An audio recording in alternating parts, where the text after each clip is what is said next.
She wasn't breaking the law. She wasn't causing trouble. She was simply walking to her own home on a quiet evening when a man in uniform stopped her. But this wasn't the protection she deserved. It was fear disguised as security. In seconds, what should have been an ordinary moment turned into a life-threatening standoff, a gun pointed at her chest and her dignity stripped away. Yet, the man holding the weapon had no idea who she really was, or the power she carried. What happens when prejudice pulls the trigger first? Her name was Danielle Carter, a woman who had built her life on discipline, resilience, and service. To the neighbors in her quiet suburban community, she was just another resident, someone who smiled politely, kept to herself, and came home late after long shifts. Few knew the reality. Danielle was an FBI tactical commander trained to handle some of the nation's most dangerous situations. But outside the badge, she was still a black woman in America, facing the same stares, the same suspicions, the same silent judgments that followed her wherever she went. On this particular evening, Danielle was doing something ordinary, returning from a late-night workout, dressed in casual clothes, her gym bag slung over her shoulder. The neighborhood was still, almost too still, the kind of silence that makes every footstep echo louder than it should. She had walked this path dozens of times before, never expecting trouble so close to her own doorstep. But that night, something felt different. A shadow shifted near the community gate. A figure in a security uniform lingered longer than necessary, his eyes locked on her every move. Danielle brushed it off, at first. After all, what harm could come from a man whose job was to protect the community? She was about to find out. Danielle adjusted the strap of her bag and quickened her pace, eager to get home. But the sound of footsteps behind her made her slow down, heavy, purposeful. She turned her head slightly, just enough to see the security guard closing the distance. His posture wasn't casual, and neither was his expression. His hand hovered near his holster. "Ma'am!" His voice cut through the silence, sharp, commanding. Danielle stopped, her pulse rising. She had dealt with armed men before, but never like this. This wasn't a training exercise. This was her own neighborhood. The guard's eyes narrowed as if every detail of her existence needed his approval. "What are you doing here?" The words carried more accusation than question. Danielle took a steady breath. "I live here." Simple, calm, controlled. But the guard's suspicion only deepened. He stepped closer, hand now firmly gripping the weapon at his side. "This area's restricted. I'll need proof." Proof. The word stung. Proof that she belonged in a community where she paid the same fees as everyone else. Proof that she wasn't a threat. Proof that her very presence wasn't a crime. Danielle reached for her ID, but the sudden movement made him twitch. In a flash, his gun was out, pointed straight at her chest. The world froze. Her training told her to assess, to de-escalate, to control her breathing. But her humanity told her something else. He didn't see an innocent woman. He saw a target. Neighbors' porch lights flickered on, blinds shifted, but no one stepped outside. Danielle stood alone under the weight of a weapon and the crushing realization that her skin color had already convicted her in his eyes. She spoke evenly, every syllable measured. "There's no need for that." But he didn't lower the gun. His voice cracked with authority he didn't truly have. "Don't move." Time dragged.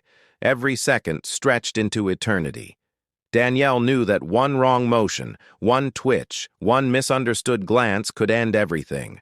Not just her career, but her life. She thought about the irony. Hours ago, she had been in control of tactical gear, commanding agents through life-and-death scenarios. Yet here, stripped of her badge and uniform, she was reduced to another stereotype. Another story waiting to end in headlines. Her heart pounded, but her stare remained unbroken. She had faced danger before, but never like this. The guard's finger tightened slightly on the trigger. His breathing grew erratic. He was scared, not of what she had done, but of who she was. And that fear was more dangerous than the weapon he held. The barrel of the gun gleamed under the dim streetlight, unwavering, merciless. Danielle's breath was steady, but her chest burned with the weight of fear pressing in from every direction. One wrong move and it was over. Not because of what she had done, but because of what he thought she was. The guard's voice cracked with false authority. "Hands where I can see them!" His hand trembled, finger brushing the trigger, and for a chilling second, Danielle wondered if he even realized it. This wasn't control, this was panic, and panic with a gun was a death sentence. Her mind raced. She thought of her badge tucked safely in her wallet. Proof of who she was. Proof that she had more training in a single week than this man had in his entire career. But pulling it out? A sudden movement could seal her fate. A car drove past, slowing, headlights briefly illuminating the scene.